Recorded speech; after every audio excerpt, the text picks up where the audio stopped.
म्हाळसा इंद्रदेव आणि बानूचे काय ऋणानुबंध आहेत हे तुला ठाऊक आहे. तरीही मला ते चालणार नाही. त्यांनी माझ्या संसारापासून दूर राहावं. म्हाळसा एक सांगतो, जे तुला अपेक्षित आहे ते घडवण्याचा प्रयत्न करू नको. तुझ्या हाती काहीच लागणार नाही. जे काही घडणार आहे ते ठरलेलं आहे. हा काळ कोणाच्याही हातात नाही. जर ती बानू माझ्या वाटेत येणार असेल तर मी काळालाही 2 पावलं मागे जायला सांगेन.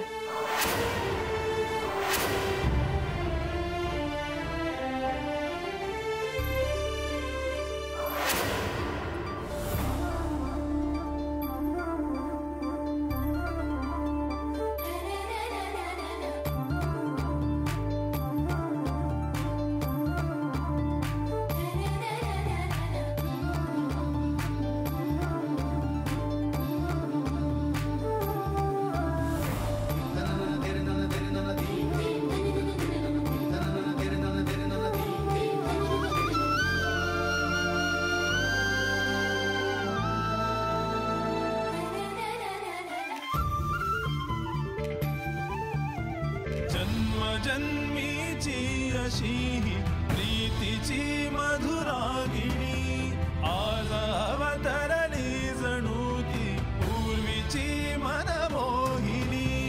याही जन्मी पुन्हा परसू दे.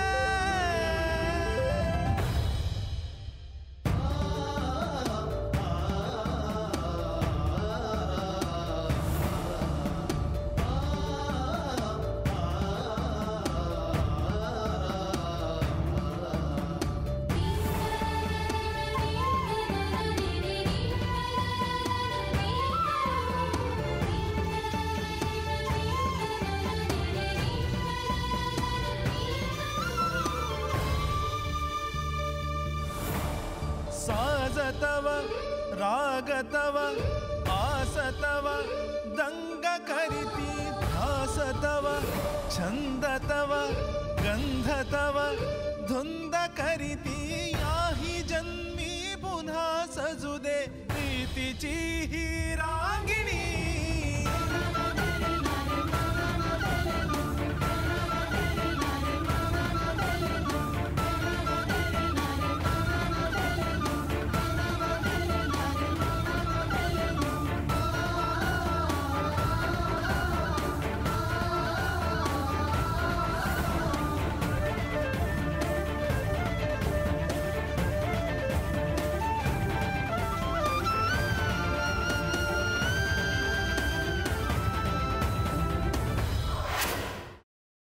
Paneer mushroom stick with barbecue sauce करण्यासाठी लागणारे साहित्य: किसलेलं गाजर, उकडलेला बटाटा, पनीर, तांदूळाचं पीठ, रवा, मटार, मशरूम, कोबी, मीठ, मिरची, कोथिंबीर आणि बार्बेक्यू सॉस. कृती: प्रथम एका बाउलमध्ये किसलेलं गाजर, उकडलेला बटाटा, कुस्करलेलं पनीर, मटार, मशरूम, हिरवी मिरची, कोथिंबीर, कोबी, मीठ आणि तांदूळाचं पीठ घालून सर्व एकजीव करून घ्यावं. तयार मिश्रणाच्या स्टिक बनवून रव्यामध्ये घोळवून गरम तेलात तळून घ्याव्यात आणि सर्व्ह कराव्यात.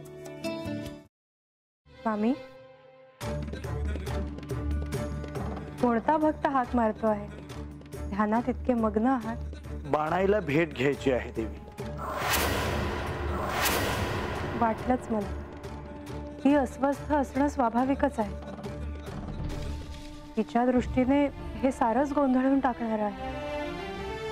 अशा वेळी तिला तुम्हाला किंवा मला भेटावं असं वाटणं हे स्वाभाविक आहे.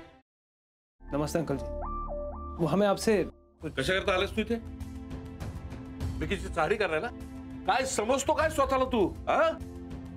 अरे आजारपणात माझा जीव वाचवला म्हणून घरातल्या पोरी बाळींवर. अरे कुठून कुठून येता तुम्ही? नाही ते उद्योग धंदे करता इथं. खपवून घेणार नाही मी सांगतो तुला. मी फार वाईट माणूस आहे लक्षात ठेव. पोलिसात देणार होतो तुला. केवळ विके आडवाला म्हणून लक्षात ठेवलं. ते इथून दिंड काढणार होतो तुझी मी.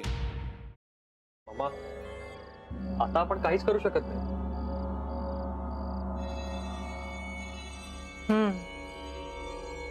पण आर्चीज, हे असं कसं शक्य आहे? आपण तर सगळे आवाज रेकॉर्ड केले होते ना, राईट? हो. मग हे असे कोणते आवाज रेकॉर्ड झाले जे आपल्याला ऐकूच आले नाहीत. I mean, how can it be possible?